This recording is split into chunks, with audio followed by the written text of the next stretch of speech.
Hi, ఎలా ఉన్నారు? అమ్మా కథ చెప్పు ఛానల్కి తిరిగి స్వాగతం. ఈరోజు మన కథ అడవిలో మొదలవుతుంది. మనల్ని మన తల్లిదండ్రులు స్కూల్కి పంపకుండా ఎలా అయితే వదలరో, అడవిలో కూడా జంతువులన్నీ తమ పిల్లల్ని స్కూల్కి పంపేస్తున్నాయి. ఆ స్కూల్కి ఉన్న ఒకే ఒక టీచర్ కుందేలు. కొన్ని తరాలుగా కుందేలు కుటుంబం ఆ స్కూల్ని నడుపుతూ వస్తుంది. ఆ అడవిలో జంతువులు అనవసరంగా ఒకరిని ఒకరు చంపుకోకూడదు, వాటికి ఆధారమైన అడవిని ఎలా రక్షించుకోవాలో, మరియు బయట నుండి ఏమైనా ఆపదలు వచ్చినప్పుడు తమని తాము ఎలా కాపాడుకోవాలో ఆ స్కూల్లో కుందేలు నేర్పుతాడు.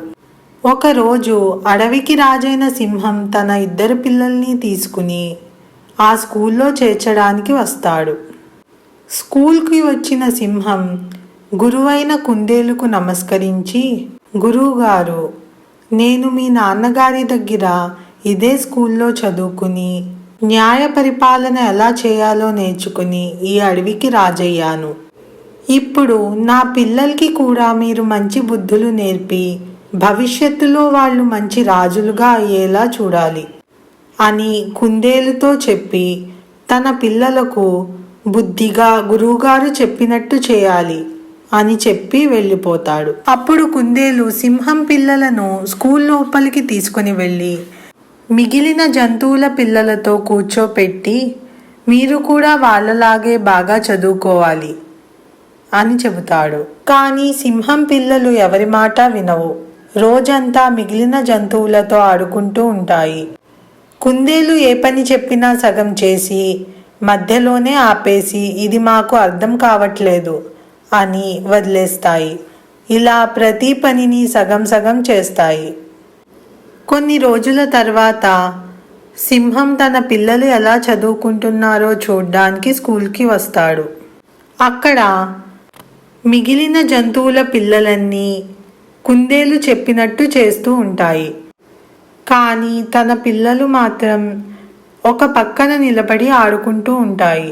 అది గమనించిన సింహం కుందేలు దగ్గరకు వెళ్ళి, గురువుగారు, ఏంటి మీరు నా పిల్లలు అలా ఆడుకుంటుంటే వదిలేశారు?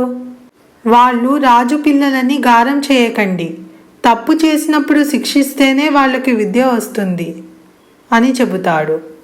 అప్పుడు కుందేలు, రాజుగారు, మీరు కంగారు పడకండి, అన్నింటికీ సమయం వస్తుంది, ముందు వాళ్ళకి అవకాశం ఇచ్చి చూడాలి, నన్ను నమ్మండి అని చెప్పి సింహాన్ని పంపేస్తాడు. తర్వాత ఒకరోజు కుందేలు స్కూల్లో పిల్లలందరినీ పిలిచి, ఈరోజు మనం మన అడవిని రక్షించుకోవడానికి కొత్త చెట్లను నాటుదాం. చెట్లను నాటడం కోసం అందరూ గుంతలను తవ్వండి అని చెప్పి జంతువుల పిల్లల్ని ఇద్దరిద్దరుగా విడదీస్తాడు. సింహం యొక్క 2 పిల్లల్ని కలిసి ఒక గుంత తవ్వమని చెబుతాడు.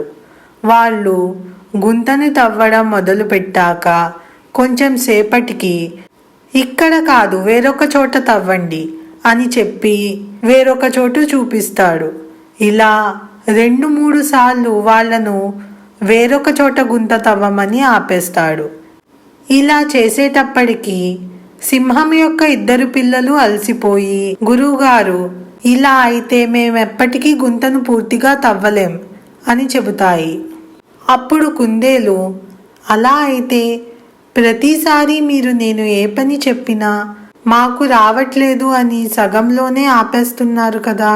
అలా సగంలోనే ఆపేయడం వల్ల మీరు ఎప్పటికీ ఏ విద్యను పూర్తిగా నేర్చుకోలేరు. ఏ పని అయినా చివరి వరకు ప్రయత్నిస్తేనే పూర్తి అవుతుంది అని చెబుతాడు. అప్పుడు సింహం పిల్లలకి తమ తప్పు అర్థమవుతుంది. అప్పుడు సింహం పిల్లలు కుందేలును క్షమాపణ అడిగి, ఆ రోజు నుండి కుందేలు చెప్పిన పనులు ఎంత కష్టమైనవి అయినప్పటికీ సింహం పిల్లలు శ్రమించి పనులను పూర్తిగా చేయడం ప్రారంభిస్తాయి. ఇలా సింహం పిల్లలు అడవిలోని ఓర్పు పరీక్షలో ఓడిపోయినప్పటికీ ఈ ఓర్పు పరీక్ష ద్వారా జీవితంలో ఉపయోగపడే మంచి పాఠాన్ని నేర్చుకుంటారు. ఇంతటితో ఈరోజు కథ ముగుస్తుంది. మీ అందరికీ ఈ కథ నచ్చిందని ఆశిస్తున్నాను. ఒకవేళ మీకు ఈ కథ నచ్చినట్లయితే ఈ వీడియోని లైక్ చేయండి. మీ స్నేహితులు మరియు కుటుంబ సభ్యులకు షేర్ చేయండి. ఇప్పటి వరకు మీరు అమ్మా కథ చెప్పు ఛానల్ని సబ్స్క్రైబ్ చేసుకొని ఉండకపోతే దయచేసి సబ్స్క్రైబ్ చేసుకోండి. మరొక వీడియోలో ఇంకొక మంచి కథతో మళ్ళీ వస్తా. అప్పటి వరకు సంతోషంగా ఉండండి. ఈ వీడియోని పూర్తి వరకు చూసినందుకు థ్యాంక్ యూ సో మచ్. ఉంటా మరి.